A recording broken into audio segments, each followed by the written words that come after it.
Hey everybody, Nick Espinoza, your chief security fanatic here. Don't forget to subscribe, and it is Sunday, so we are doing breaches of the week. And strap yourselves in, because we got Oracle, Checkpoint, Twilio, the Royal Mail in the entire United Kingdom, and even NYU up on the chopping block today. You're not going to want to miss this, and stick with me if you want to learn. And thank you very much to Sarah Connor, I kid you not, Adam Pleasant, Steve Hall, and Jacqueline Wolf for sending in a chunk of these tips. And with that, let's start out big with Checkpoint Security, one of the big players in cybersecurity. Now, essentially, a cyber criminal is claiming to have taken a trove of quote-unquote highly sensitive data from Checkpoint. This is something, interestingly enough, that Checkpoint, based out of both the United States and Israel, is saying is a huge exaggeration. So, cybercrime forum user going by the name Core Injection advertised a, quote, highly sensitive data set, end quote, allegedly comprised of Checkpoint files,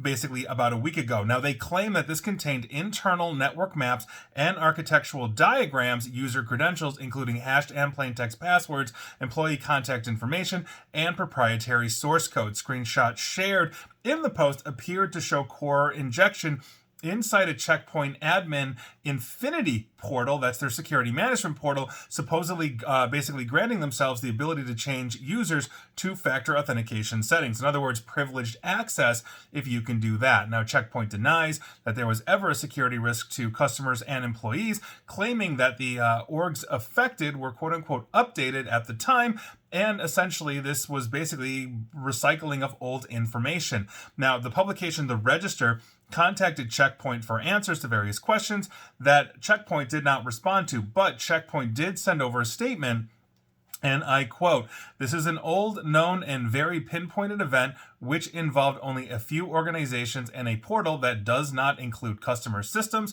production, or security architecture." So, hopefully, Checkpoint is right, and this is a no harm, no foul, but nevertheless, it's always a black eye for the cybersecurity community when one of our own gets hit. Moving on.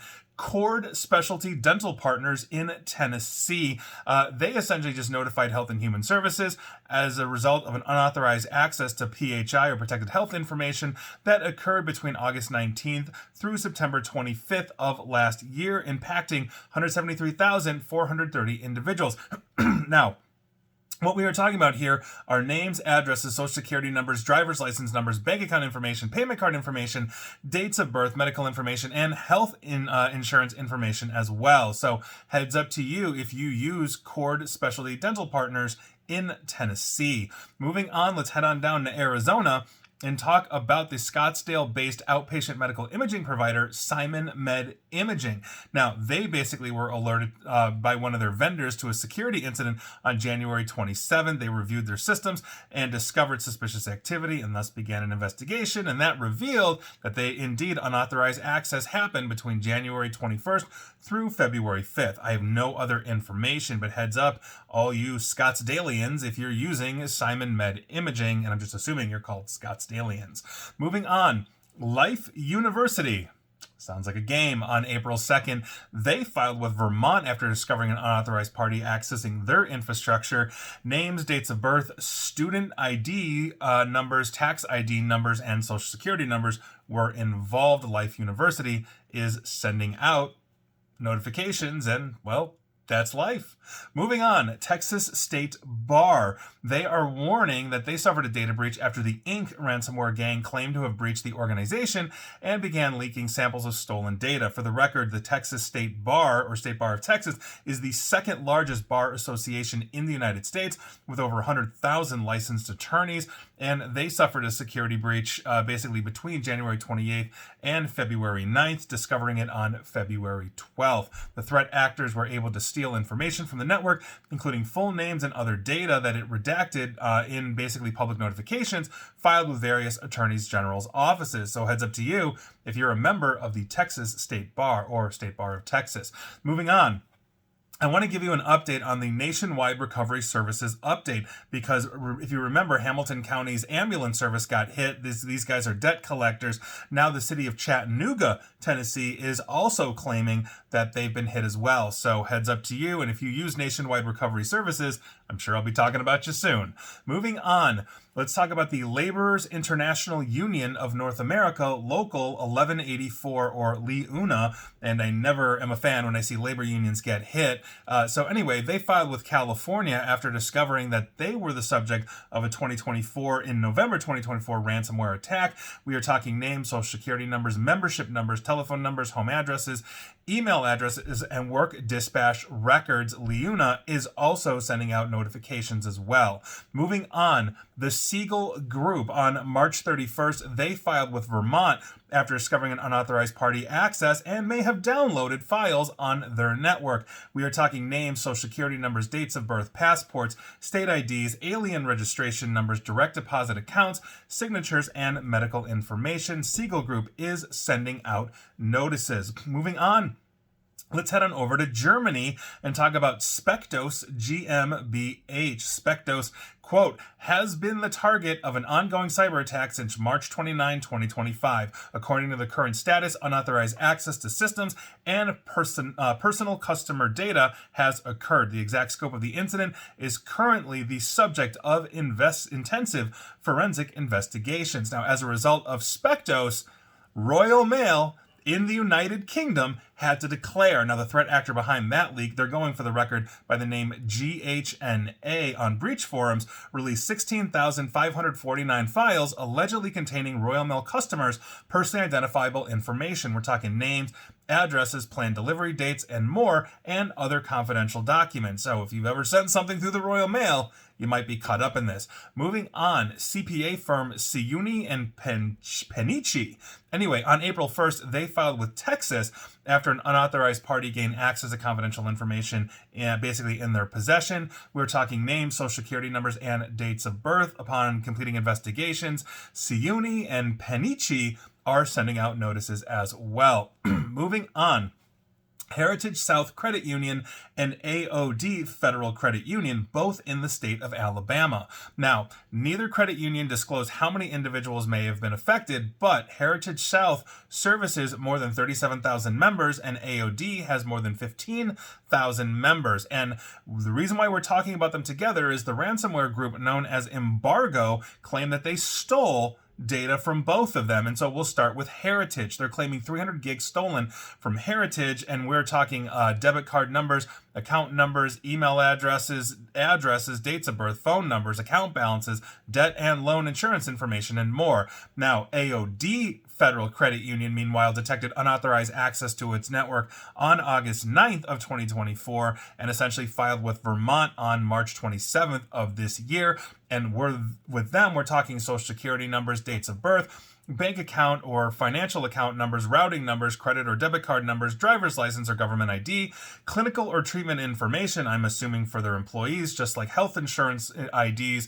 and group numbers, taxpayer identification numbers, and obviously a whole bunch more. So obviously this is never fun, and these guys got hit pretty much simultaneously. So if you are one of the members of Heritage South Credit Union or AOD Federal Credit Union, again in Alabama, heads up to you. And with that, let's move on to our mini segment simply entitled, If You Just Spent Money on Cybersecurity, You Wouldn't Be Getting Breached, You Wouldn't Be Losing Your Reputation, and I sure as heck wouldn't be talking about you right now. And with that, let's start with Vitaness Cosmetic Surgery. Now, I'm going to do this segment a little differently than I have before, because usually I'm just laying out the class actions of, who's what, when, where, why, how you can get paid, etc., etc.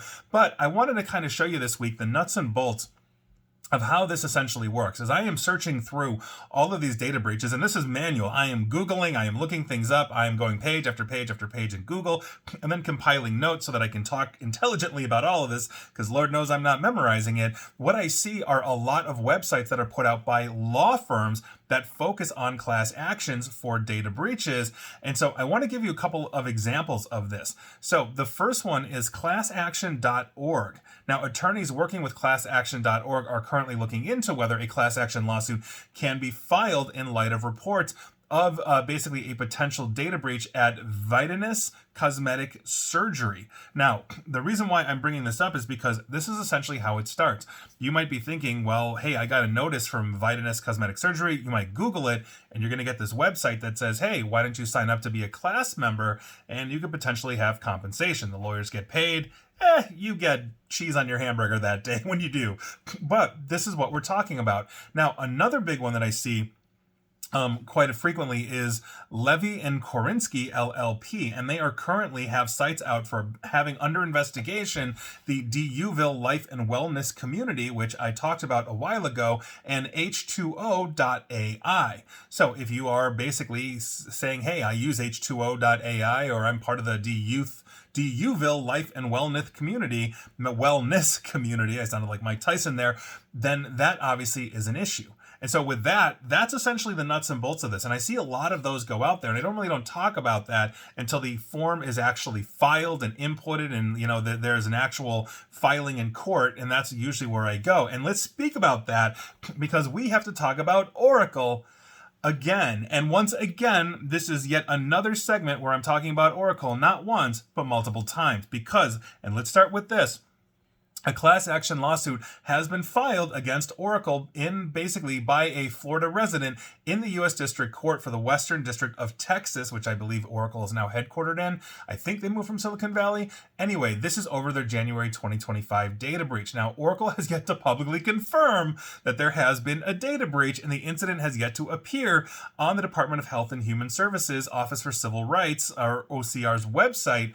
And so we're going to see what happens here. But this lawsuit was filed by the law firm Shamus and Gentile, and basically it names Michael Tokach as plaintiff, and was basically filed on behalf of other similar situated individuals. He's claiming, this plaintiff, that his personal health information was stored by Oracle via a healthcare provider that was using Oracle software. And again, we will talk about that. Next up in our mini segment is NYU, New York University. They are facing 10 class action lawsuits alleging that they mishandled applicants' personal information and failed to meet national cybersecurity standards after an attacker leaked files for more than 3 million names, hometowns, and GPAs, basically like a week or two ago. I actually talked about that one a while ago. NYU, for the record, has a law school. Gonna get litigious. Moving on, Lee University. They're being sued after a security breach allegedly impacted thousands of prospective students as well. Now, the plaintiff here, Michael Harris, is a North Carolina resident and prospective Lee University student, and he filed a class action on behalf of himself and others. Now, according to the notice that was sent out on March 24 of this year concerning the data breach, somebody gained access through a third-party software into the university's network in March and took names, social security numbers, and related information, basically the standard PII. So here we are. Those are your basically lawsuits or forming lawsuits of the week. Little peek under the hood there. And there you go. If they had just spent money on cybersecurity, they wouldn't be getting sued, losing their reputations, and we definitely wouldn't be talking about them here. And you know there'll be more next week. Moving on. Europcar GitLab back to regular breaches. An attacker breached the GitLab repositories of multinational car rental company Europcar Mobility Group and stole source code for both Android and iOS applications, as well as personal information belonging up to 200,000 customers. Now, the actor tried to extort the company by threatening to publish a 37 gigabyte data set that included backups and details of the company's cloud infrastructure and internal applications. Europcar Mobility Group, for the record, is a subsidiary of Green Mobility Holding that operates Europcar, Goldcar, Ubiquo brands with basically a diverse offering of different types of car rentals from basic to luxury. So the base of this customers is the customer base is through 140 countries: Europe, North America, Asia, and Africa. So obviously this could be huge depending on how far they got. Is it just Europcar, or is it all of Green Mobility's various services? So massive problem potentially. I'll keep you updated. Moving on, let's talk about Nevro. On April 3rd, they filed with Texas after discovering that information in their possession was subject to unauthorized access.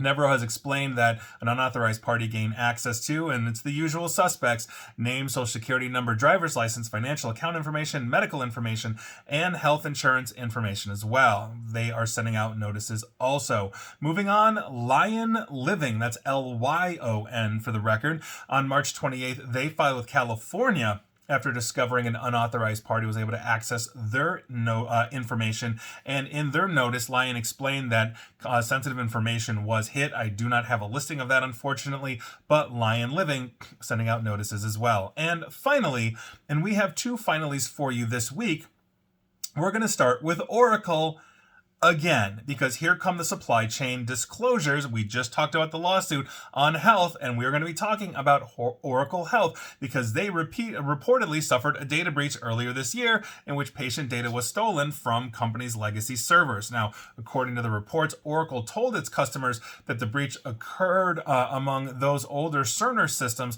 sometime after January 22nd. Now, there are conflicting reports on this. So their single sign-on platform got hit. Oracle denies it. The attackers say yes. Here's the evidence, etc., etc. So this is all part of that ecosystem. Now, Oracle basically said on February 20th that it became aware of a threat actor who used customer credentials to access the servers and copy their data to a remote server. So is this the person that was able to get access into the SSO as well?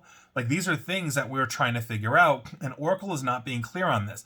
Now, though Oracle's message to customers said that the stolen data may, quote unquote, may have included patient information from these electronic health records, the report cites basically sources that confirm that, oh yeah, this was absolutely taken.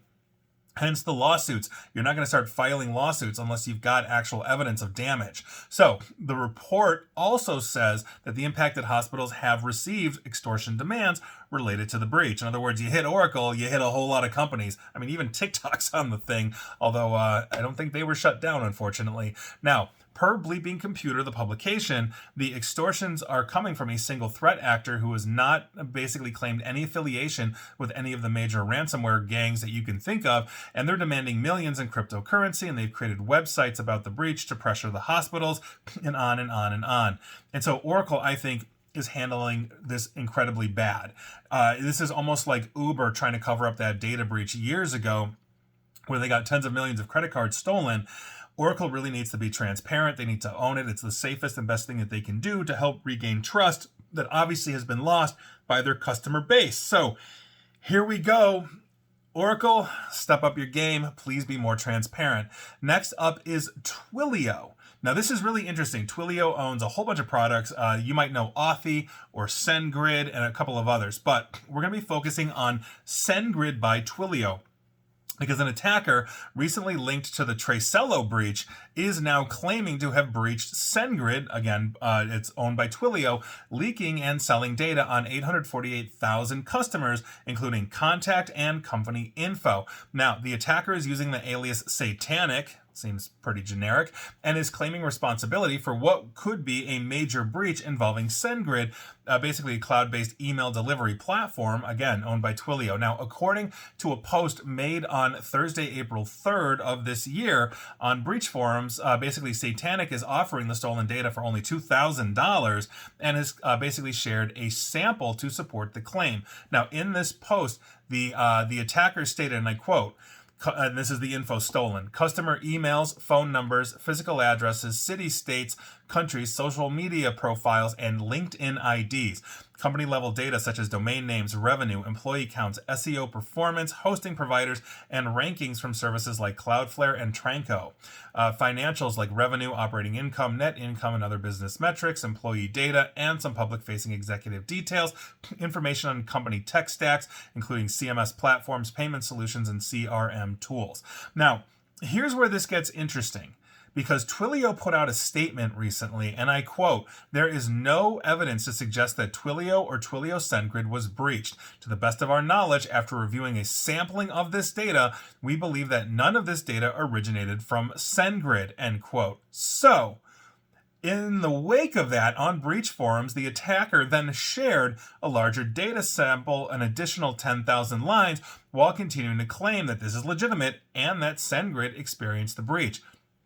The threat actor claimed, and I quote, They said the database wasn't taken directly from SendGrid servers. My response was to send them a massive sample to double check. Whatever. I'm not looking for confirmation of anybody since the data is legit. It's not in my best interest to share the source and how it was hacked, end quote. And then on April 6th, Sunday, April 6th, as I'm sitting here recording this, basically we got an update from @WAK4S on Twitter, aka X, and I quote, Satanic deleted their breach forums post, and just like that, the alleged SendGrid data is gone. They are now attempting to sell, quote, SendGrid SMTP and API access without explaining the original Twilio/SendGrid breach claim.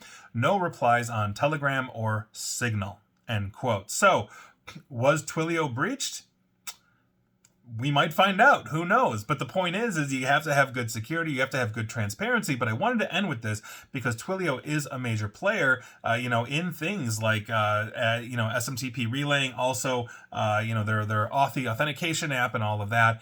But oftentimes I see breaches that end up not being that. People lie. I don't know. We're going to find out. And hopefully Twilio isn't hit, and hopefully this is a lie, but we'll see. So best of luck, Twilio. Step up your game, Oracle, and everybody else is just getting sued this week. I don't know what to tell you. And please like, share, follow me here on Facebook and Twitter at NickAESP. And please feel free to subscribe to me at YouTube as well. And as always, stay safe, stay online, and please attempt to stay private, secure, and informed. Take care.